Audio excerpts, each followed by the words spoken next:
So we were going down to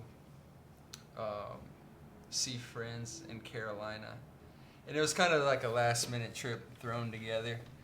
Um, I had worked like all day, and then we were headed out that night, and so And we drove because we didn't have the finances at the time to fly, and we had our oldest at the time was 3, and then we had the twins who were both 6 months. yeah. So flying with 3 kids, we didn't think that was a very good idea. Driving at the probably time. wasn't good either. Yeah, so obviously. So I hadn't slept. She was gonna drive first, and we set out, and started to, and then you wanna take over. So then, just before we left, we had our oldest sitting in the back seat, and then our twins were in the middle section, and then we had a space in the middle of the twins so that if they were crying, I could come back and give them binkies or whatever they needed. But just before we left our driveway, I just had a really bad feeling, and I said I didn't want Harrison to be in the back. So I asked him if he would move the car seat to the middle section with the twins, which he was not happy about because moving a car seat is difficult, and he had to move 2 of the seats. Yeah, So he moved the seats anyways. it was fine. So he moved the seats anyways, and then we ended up leaving. And I drove the first 4 hours, and he woke up and said that he was ready to drive. So we stopped and got gas, and then he took over. And so then it was my turn to take a nap, but the twins, of course, were getting fussy. So I kept unbuckling my seatbelt, reaching back, giving them their binkies, and then buckling back up, and I did it probably 10 times, and finally I was like 18 to be exact. so, Counting. 18. so finally I was like, I'm just going to keep my seatbelt off until they're done, and they finally fell asleep, but so did I at the same time, and then shortly after that, so did he, but he was driving. Right. So it was. The last thing I remember, it was like 6:50 in the morning. The sun was just coming up, and we were going through the Tunnel. tunnel. Was it Virginia? West Virginia. West Virginia. Yeah, West Virginia. And I remember looking down at the clock. It was 6:50, and the next thing I remember is waking up to the loudest screech as we're like driving down the middle median guardrail, and like obviously it woke everybody up, and in that moment it seemed like it took forever. It was like slow motion, but it really happened within seconds. We had a complete conversation pretty much. So I overcorrected, and when I did that, we started our flip in the air, and this is like a 4-lane highway. So Yeah, we were going 70 miles per hour. yeah, so as we were flying through the air, Our vehicle flipped from back to front twice, and then rolled back down a hill 3 times after that. But in the meantime, as we're flying through the air, I see her fly through the passenger side window. And at this moment, I'm thinking, like, So I flew out the passenger side window, and obviously I was flying away from the vehicle. And I just remember it was so fast, but I remember having like a conversation, like a full conversation with God. Like, I cannot die. I have 6-month-old babies. Like, all I could think about was my kids at the time, being without a mom, but I never knew anybody to survive being ejected from a vehicle. So, so as I am flying through the air away from the vehicle, I all of a sudden land, but when I landed, I landed sliding toward the vehicle. So it was like somebody or something grabbed me midair and just gently laid me down. It wasn't like violent at all. It was just like a slide. Like and soft. it probably had to be almost a football field, Yeah. like 30, 40 feet in the air. And I'm thinking at the time, like, she's not going to survive this. And then when like we finally land on the other side of the road, the car comes down on the front tires, and I see her running towards me. And like, talk about God being so present. Like, I kind of just stood there in awe, or sat there in awe, and she comes running to me, and obviously we had medical there within minutes and stuff like that. So Yeah, I actually like jumped up and down and waved cars down right when I landed. So 2 cars stopped and helped us. yeah. But So we got out, adrenaline wore off, and she fell to the ground. yeah. Did you guys have any like bruises or broken bones? I had like 3 broken toes. I broke my Nothing compared pelvis. to her. I broke my pelvis, and then I had to walk with a walker for a few months afterwards. But and then we had taken pictures of like bruises and stuff like that were all over my legs and my body and stuff, just to see like the progress of the bruises. I don't know why we did that, but we noticed that on my left knee there was actually a bruise that was in the shape of 4 fingers and a thumb. So when I said something grabbed me out of the air, like it was definitely a higher power of some sort. So that kind of, That was like the start of things yeah. to come. So how were your kids? Oh yeah. So how I said I had a bad feeling before we left, the back of the vehicle where Harrison was originally sitting is like completely smashed down. If he were sitting there, he definitely wouldn't have survived.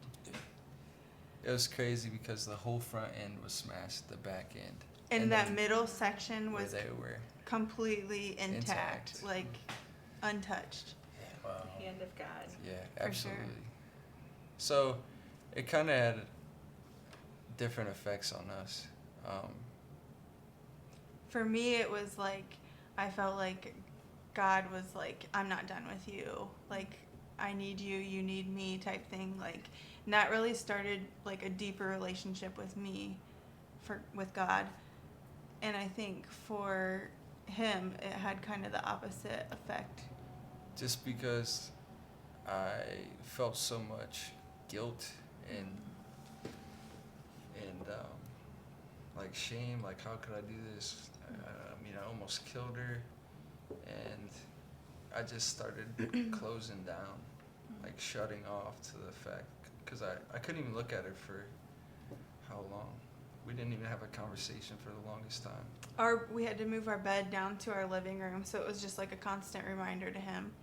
And then I was walking with a walker, so like he didn't even make eye contact with me for the whole time I was in the walker. It was just that constant reminder of like, this is what I did to you. And I mean, she was like, I don't blame you, like over and over kept on telling me that, but like, I guess I couldn't convince myself of it. So everything just became cold and dark, and it was just like a bad time in my life where you would think you would lean on God the most, and it just took me to a dark place. I just stopped, I guess, caring.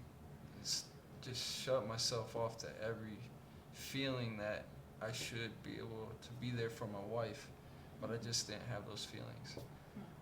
And I think, and at the time, were you pregnant at the time? Shortly after that. Shortly after Yeah. that. But at that time, like, I just went to another place, And while all that was happening at the same time, normally, like, I talk to my mom a lot about everything, or Drew, like, those are my people that I always go to. And my parents were going through a divorce at the same time, and so, and my mom was actually living with us. And so it was so like... then you have that added effect of in-law in there, and like just her issues that she was going with, and then like what was going on with us and what just happened.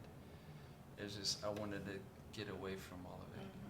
And in doing that,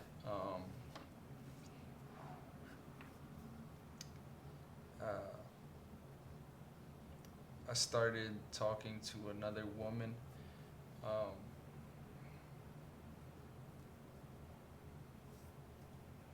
I think he just felt like he couldn't talk to me because his issues felt so minute compared to what he thought I was going through. And so instead he talked to somebody else who he felt like he could relate to more at the time. And so shortly after that, then I found out that I was pregnant with our fourth child. And because he was in this like emotional relationship with this other woman, he just really couldn't like be excited. Yeah, I was looking back on that. It's like something like I should have been happy about, like bringing God's blessing into this world and being so lucky to have kids and everything. Like I was so angry that she was pregnant again, and like she felt so alone during that time, so alone, because I wasn't there for her. So at the time, I was growing so distant from her, just not present. I remember so many nights where I would just like go up in the kids' room and just lay on the floor and just stare at the ceiling, just because like I felt so numb and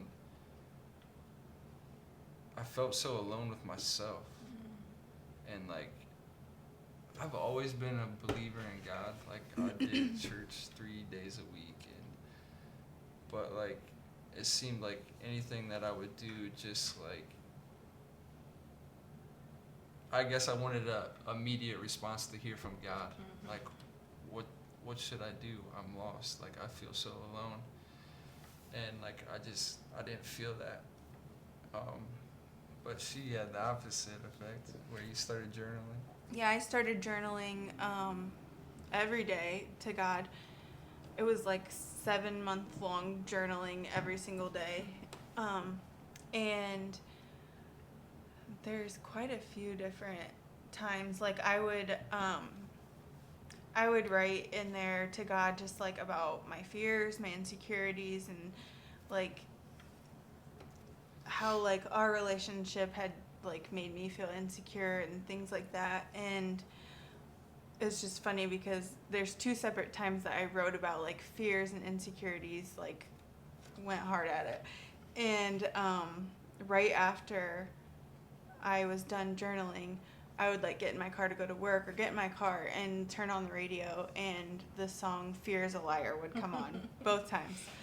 And I remember writing that in my journal. And it was just really cool, too, to write in my journal and, like, notice the ways that God was answering my prayers. And, like, I asked for this, like, 3 weeks ago, and I just forgot about it and didn't think anything of it. And now today, like, this is exactly what I asked for. And so, so journaling was, like, a big thing for me. And I would write in there like all the times that he would make me so angry and upset and things like that, and I would just like, instead of going to him first with that anger, I would go straight to my journal and just like let God know all my feelings. And at the same time I'm writing those feelings, I could just feel him taking those feelings away from me, and then it left me with what I was actually really feeling. So, like, when I would think that I was angry and I hated him, it was really, like, I wasn't angry at all. I was just hurt because I loved him so much type of thing. And so then I was able to go to him afterwards with just love and forgiveness. So I do remember one of my last journal entries during that time was I prayed for Drew to be excited for the baby because he was not happy at all. And a few days later, he woke me up in the middle of the night and he said, I saw it. I saw the baby. Do you want to tell your... Yeah. I kind of want to go back, though, because of the letter that yeah. So at this time, I was drinking a lot. I started drinking, and that was my way of coping with all the feelings that I had. And so after work one night, I went out, and the person that I was talking to was at the same place I was, and she kind of knew it. I knew. She had a feeling like, and then she was messaging me like, "Where are you?" So like, I drove home, and she was like, "I know you're up to like, I know what's going on," like, cause she would see my phone and stuff like that, and so finally, I just like spilled everything out and told her, and like I always put my kids to bed. I'm always there. Like that's just my routine and stuff I do. And like she was so hurt that she was like, "Listen, I need time. Like you're gonna have to go stay somewhere else." So I left that night, and like just so angry and so upset that when I was driving, I thought like I could just end this.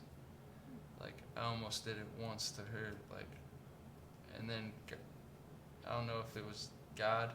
I don't want to believe it was God. Just saying, no, you have a purpose. Yes, God. Yeah, you have a purpose. You got to be there for your kids and for your wife. And so I went and stayed at my parents' house, and she texted me the next day like, "Hey, can you come to the house and just watch the kids for a while I get away?" And I was like, "Yeah, no problem." So everything's going on in my mind, and I get there that night, and she's looking all dolled up and cute, and I'm like, I mean, at this time, like, where are you going? Like, what are we doing? And then before she walks out the door, she hands me a letter in an envelope, and I'm thinking, well, this is it. Like, I mean, the only person that you can be angry with is yourself. Like, I thought that was the end of us. So I just literally sat it on the table and stared at it for like 45 minutes to an hour. Like, the kids are running around screaming and everything, and I'm just thinking, like, I can't open it because I see my world just crumbling right now. And so I finally get the courage to open it, and it was probably like 2 pages front and back, just saying like how much she loves me. And I remember at the bottom of it, like the last line that says, "If you're too weak to fight, I'll fight for the both of us." And that's all it took. It was just like a weight was lifted off my shoulder, and I'm like, man, she's a woman of God.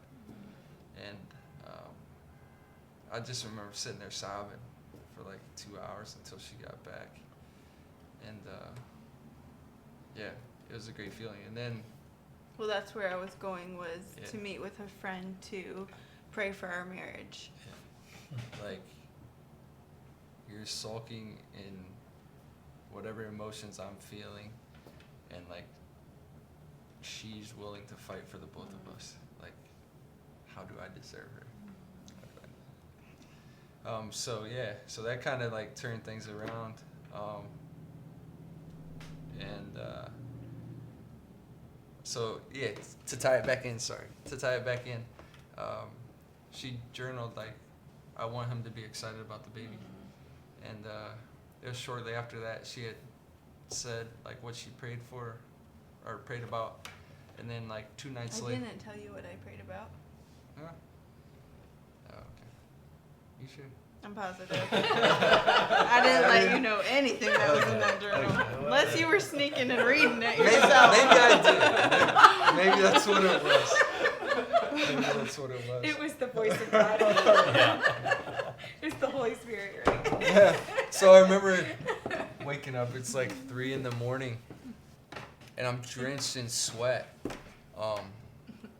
but I get goosebumps talking about it now because like I literally seen our child, like just as real as he was sitting here today. Like not necessarily like all the features and everything, but like I literally see him from head to toe, and I'm just like analyzing, and then We didn't know if it was boy or girl though. yeah, correct. I should say it. I seen it. Yeah. So then I get to his left foot, and I notice a birthmark there, and so I wake up and I'm like ecstatic, like I just seen our kid, and she's like, what coming to, and I was like, I seen our kid. So then that just got me like really excited, like, man, God's showing me like you have a purpose, like to be the best dad and the best husband. You need to be excited about this. So yeah, so then ever since then, you want to fast forward to him being born? Sure. Okay. So then that was like, I don't know how pregnant you were. I was pretty far along because yeah. it was a pretty So then long time before so you. then she has Amos, our son, our beautiful son, and they're getting all cleaned up, and I go to the nursery with them, and they put a tag around his left ankle or whatever, and We named him Amos too, actually after a book called Amos McGee Takes a Sick Day. Yeah. It wasn't even from the Bible. We just liked the name Amos, Yeah. and then later we found out that the name Amos actually means carried by God. And it was like so perfect because I was just a stress mess my entire pregnancy, and like God truly carried that baby. Sorry about that. But yeah, so we're in the nursery and cleaning him up, and I lift up the name tag, and there's a birthmark above his left foot that I saw in my dream that God showed me. And I literally, it was probably one of the greatest feelings ever. Like, you always know God's real, or you think, but until He actually puts stuff in your life that, like, that can only be by Him, man, I fell to my knees and just started sobbing, like, wow, amazing. So we had him, and I mean, obviously, there was trust issues and everything like that. Everything that you would expect a relationship to go through afterwards kind of happened to us. Right. Trust issues, communication, that type of stuff. So it was hard on both of us, just because I wanted her to trust me so much. Obviously, I had to earn that trust.